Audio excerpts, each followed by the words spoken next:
Bueno, ante todo, muy buenas tardes. Deseo en primer término agradecer la deferente ocasión que me dispensa para cumplir el encargo de formular unas palabras dentro de este acto formal de presentación del nuevo libro del licenciado Guillermo Cochés en el marco de la Feria Internacional del Libro de Panamá, esta vez en su versión digital, producto de las circunstancias por todos conocidas. Es un acerto con el cual pocos pueden estar en desacuerdo que el ejercicio de la praxis política constituye una actividad compleja y pletórica de grandes paradojas.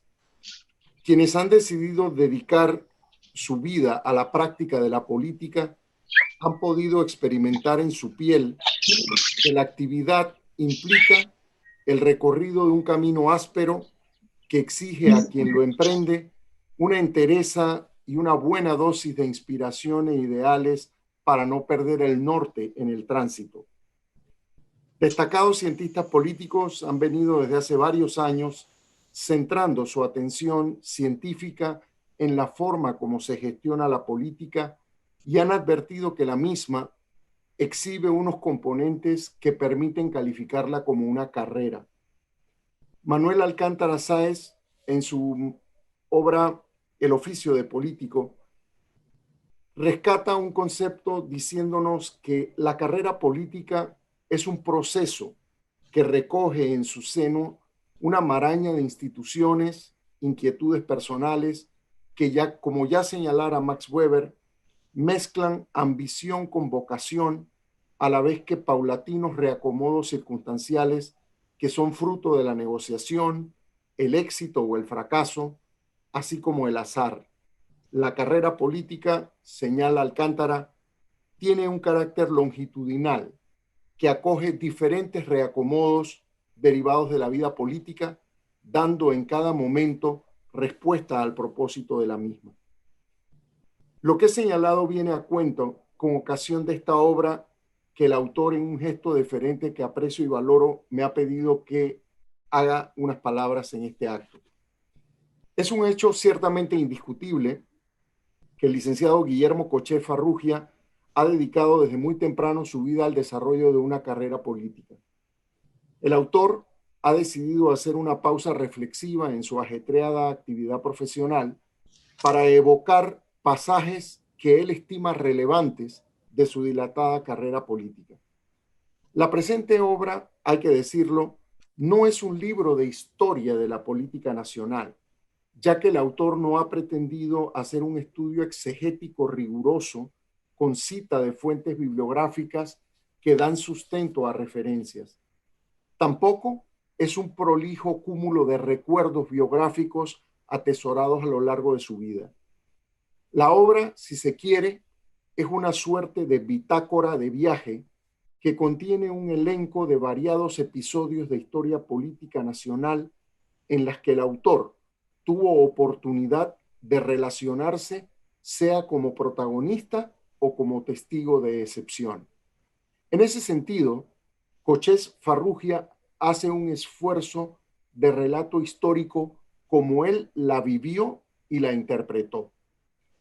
Y debo decir que la iniciativa del autor es digna de encomio en un medio en el que lamentablemente los políticos rara vez se detienen a consignar por escrito sus ideas, vivencias y experiencias de lo que hicieron, pensaron y vivieron en el curso de su trayectoria vital. Esa reticencia que se advierte en los políticos criollos es fácil de observarse si se tiene en cuenta que han sido contadas figuras que han tenido la disposición de evocar experiencias en las que tuvieron participación. Belisario Porras, con su conocida obra Trozos de Vida, Juan Demóstenes Arosemenas y sus memorias como gobernador de la provincia de Colón, o Rubén Darío Carles, con su autobiografía El ayer está presente, son, entre otras, pruebas elocuentes de esta práctica excepcional.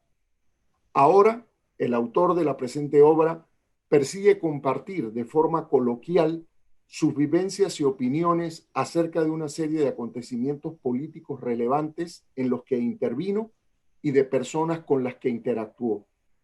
En las páginas del libro, el lector podrá encontrar que el autor hace un relato emocionado de sus vivencias desde sus primeras acciones políticas en plena juventud, como cuando en el año 1965, con otro puñado de jóvenes, realizó la toma pacífica y simbólica del entonces ministro de Salud, doctor Roderick Esquivel, para protestar por los escándalos de corrupción y fraude descubiertos en la época por parte del gobierno de turno.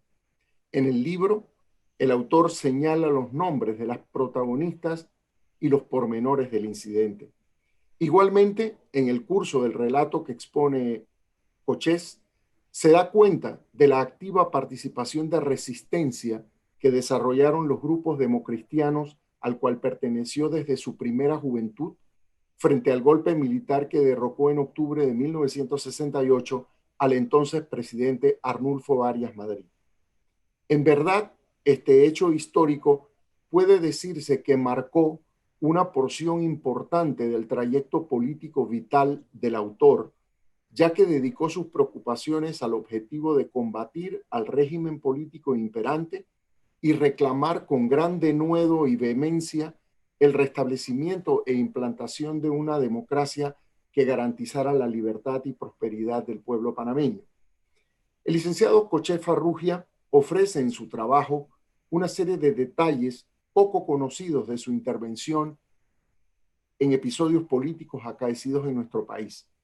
Describe en un tono franco los factores que, en su opinión, provocaron la fractura y distanciamiento político entre el presidente Guillermo Endara y su vicepresidente Ricardo Arias Calderón, los pormenores del intento fallido de insurrección liderado por el coronel Eduardo Herrera Hazán en enero de 1990 y las razones que, desde su perspectiva, dieron lugar al desplome de la influencia y representatividad de la formación política a la que perteneció desde su juventud y de la cual llegó a ocupar el cargo relevante de secretario general.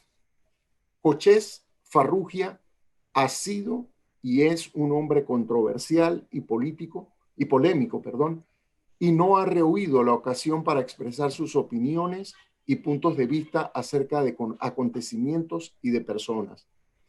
Este libro no es la excepción y en él expresa valoraciones que seguramente despertarán polémica.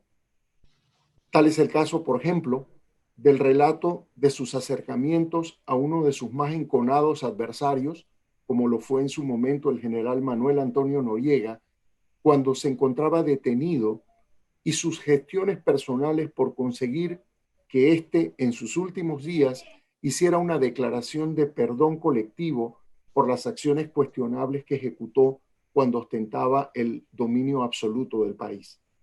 En definitiva, la obra que comento es una crónica testimonial que trata de entrelazar el pasado y el presente, hecho por quien ha dedicado más de 50 años de su vida al ejercicio de la política y a lo largo de sus páginas confirma que ella está hecha no solo de ideas y teorías, sino de amigos, fidelidades, favores, enemigos, vítores y decepciones.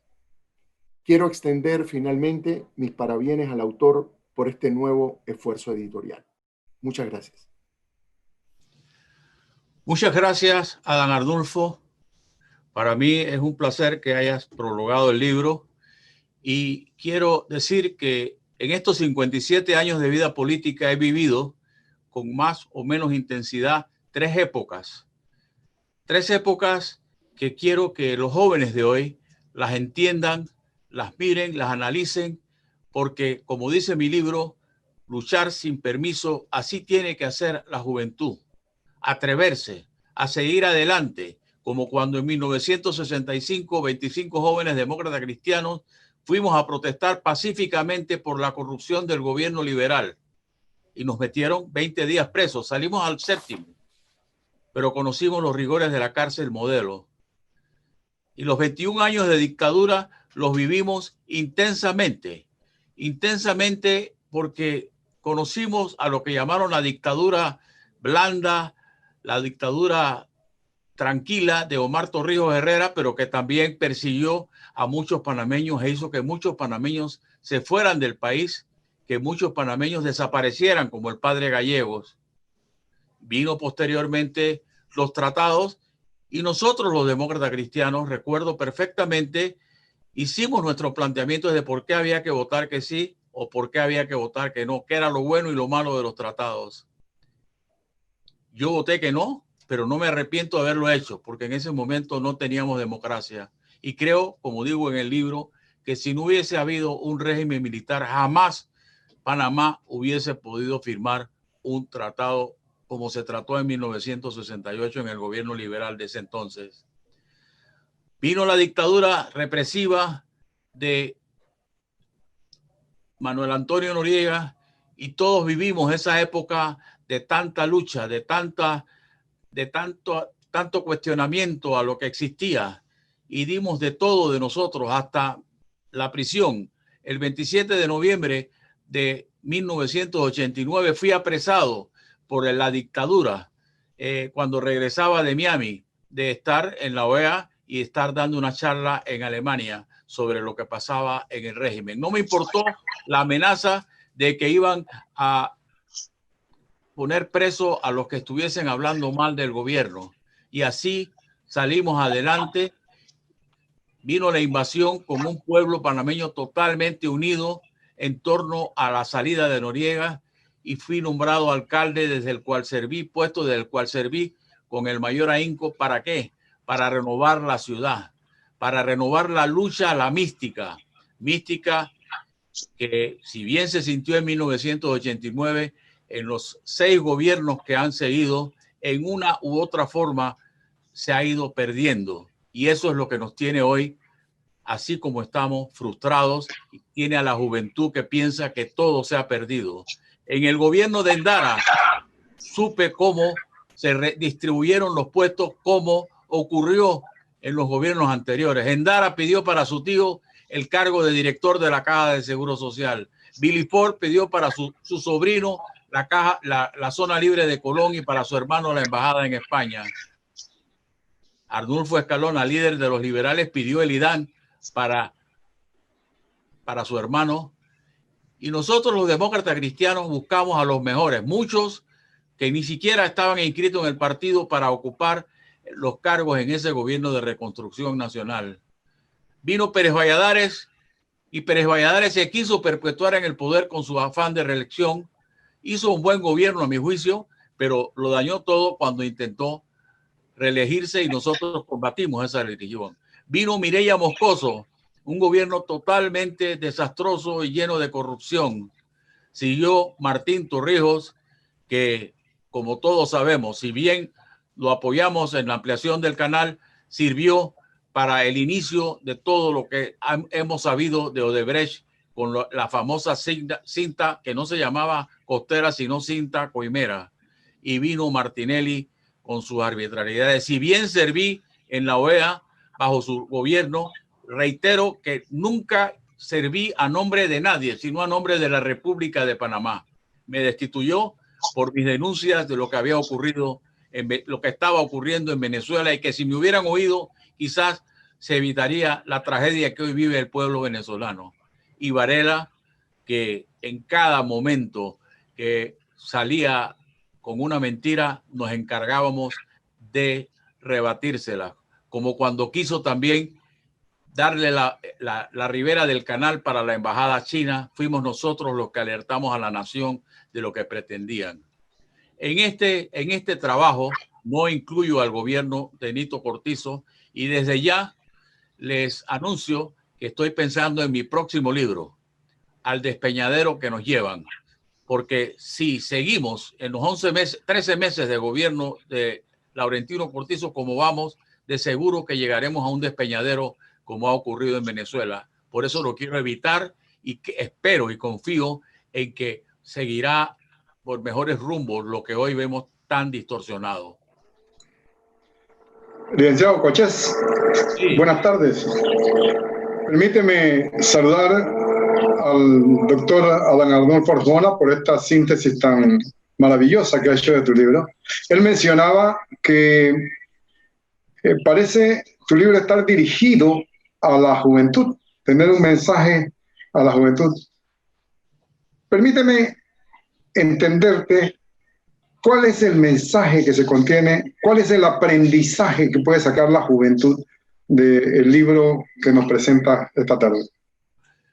Primero que toda mi actividad comenzó cuando era un joven rebelde, como es la juventud de ahora. Un joven que quería algo diferente para el país, que es lo que quiere la juventud hoy en día. Y comenzó con esa ilusión. A veces me decepcionaba, como todos nos decepcionábamos. Vivíamos primero en un gobierno liberal donde todo se compraba, después en un gobierno militar donde no se permitía absolutamente nada, donde hasta ir a una iglesia a velar los restos o a rezar por el padre Gallego se convertía en una persecución política, como me ocurrió a mí un día, que llevaba las cintas de lo que allí se decía a la emisora de Betito Quiroz Guardia y me atacó el G2 para quitarme las cintas. O sea, vivir todo eso le da un mensaje a la juventud de que las cosas no son fáciles, las cosas hay que lucharlas y hay que lucharlas, como dice mi libro, sin permiso, sin pedirle al que manda permiso para actuar. Por eso yo soy amplio en mis críticas, aunque por ejemplo yo pudiese haber votado por Martín Torrijos, por Juan Carlos Varela o por Nito Cortizo, yo me siento libre de poder cuestionar lo que considero mal de esos gobiernos, como lo sigo haciendo a diario. Me parece que el libro tiene una importancia capital en este momento por el hecho de que si volteamos la mirada a la historia de la República de Panamá, la juventud rebelde, esa de la que tú hablas, ha tenido un papel protagónico de enorme importancia durante los primeros 50 o 60 años de vida republicana. Siempre estuvo la juventud atenta, rebelde, haciendo el lío, como dice el Papa, creando contienda, buscando la forma de cambiar las cosas y en efecto logró cambiar muchas cosas.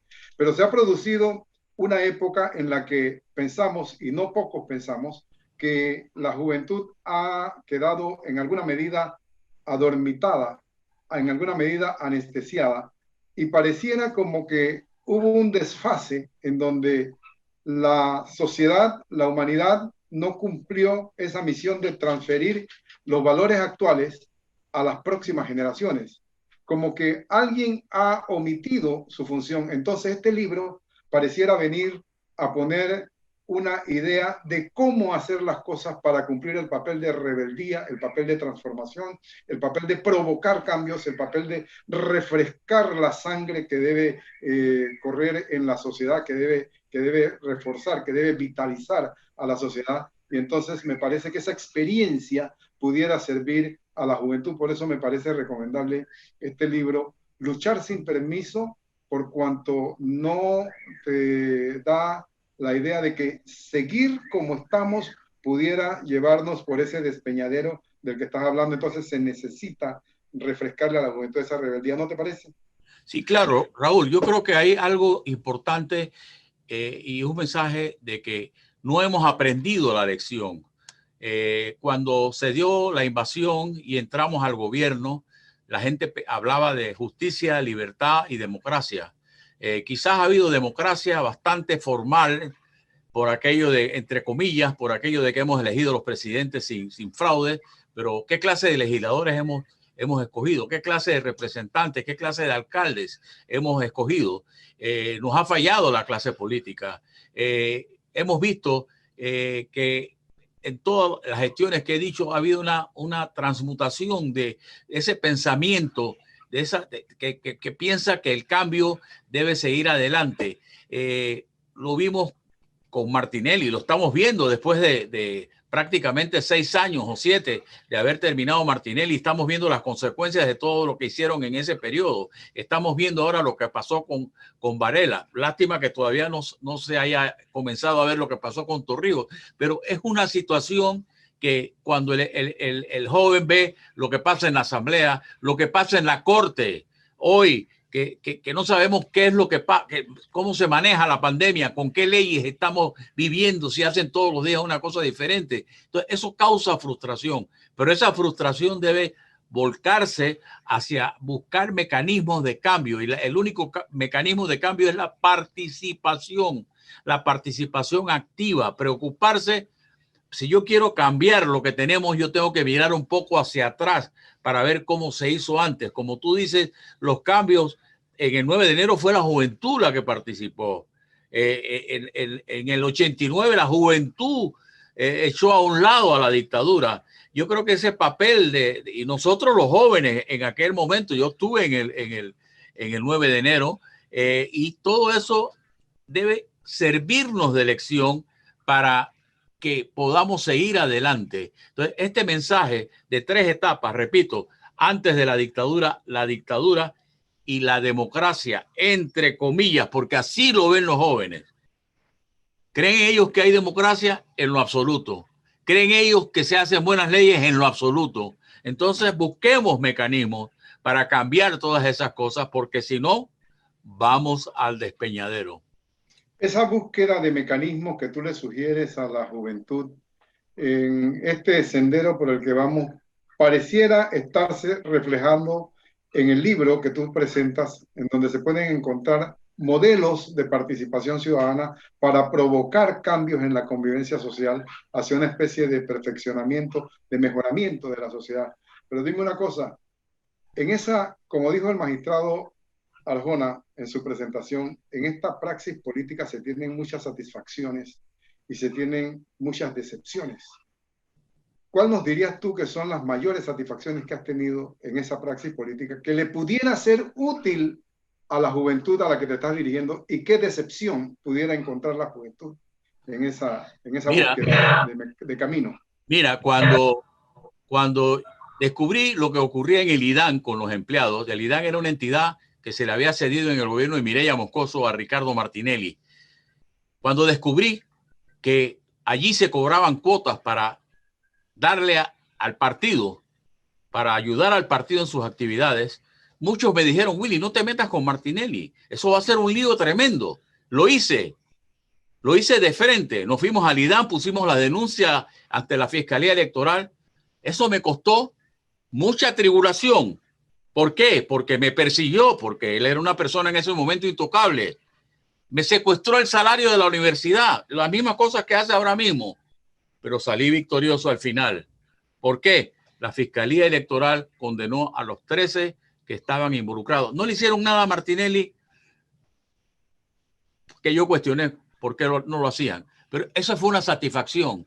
Una decepción es ver cómo un presidente como Guillermo Endara sale de la democracia cristiana olvidándose que los demócratas cristianos le dieron la mayor cantidad de votos, le dieron la estructura de su gobierno, y sin más ni más nos dijo: hasta aquí llegamos con ustedes, porque lo empezaron a influenciar. Endara era una persona muy influenciable. Todos le decían: queremos más puestos, los demócratas cristianos tienen demasiado. Y en ese momento no pensaron en el país, pensaron en sus intereses. ¿Qué es lo que ha pasado con los políticos que han gobernado en Panamá? Han pensado únicamente en sus intereses y se han olvidado de lo que yo aprendí desde joven cuando iba a los cursos de la democracia cristiana: luchar por el bien común y la justicia social. En las últimas elecciones, no necesariamente la última elección, las 3 últimas elecciones, se ha acentuado mucho el tema de la decisión del voto, no por el discurso, no por el argumento, no por el programa, no por el plan, no por la ideología, sino que el peso de la dádiva, de la oferta material concreta, intrascendente, insignificante, parece haber tenido un peso determinante en la toma de decisión popular. ¿Qué mensaje le envías tú a la población sobre el particular en el libro? Bueno, no solamente eso, sino que nos hemos acostumbrados a votar no por el mejor, sino por el menos malo, en primer lugar. En segundo lugar, votar en contra. Cuando votamos a favor de Varela, estábamos votando también en contra de la posible reelección de Cambio Democrático en el gobierno. Cuando votamos por Nito Cortizo no queríamos ver el regreso de Cambio Democrático al poder. O sea, no estamos votando a favor de una protesta, de una propuesta, estamos votando en contra. Estamos votando el que nos da dádivas. Estamos votando a favor del que más se presenta en la televisión. Y eso da pena porque no se están escogiendo los mejores. ¿Cómo hacemos para obtener tu libro? ¿Dónde lo compramos? Bueno, el libro, como estamos en la pandemia, según me explica Grant Morrison, la distribuidora Lewis, servicio de Lewis, va a estar en impresión quizás en el mes de noviembre, pero ahora lo van a poder, calculo que el lunes o martes, conseguir a través de algún dispositivo en Grant Morrison de Vía España. Ahí va a estar vendiéndose el libro. Ellos tienen todos los derechos de la producción del libro, así que por esa razón este año no voy a poder regalar los libros como antes, los tiene Morrison. Así que muchas gracias. Gracias a Dan Arnulfo Arjona, gracias a Raúl Osa, gracias a la Feria Internacional del Libro y gracias a Servicio de Lewis por el patrocinio de este libro. Buenas tardes. Buenas tardes. De esta forma concluimos con la presentación del libro Luchar sin permiso. Les recuerdo que aún tenemos más actividades durante el día en nuestro programa cultural. No olvides ingresar a nuestra página web www.filpanamá.org para que puedas descargar el programa y disfrutar de las demás actividades que la Feria Internacional del Libro de Panamá tiene para ustedes. También se les recuerda a todos nuestros visitantes que pueden adquirir las obras en los stands que participan en la Feria Internacional del Libro de Panamá. Que tengan buenas tardes.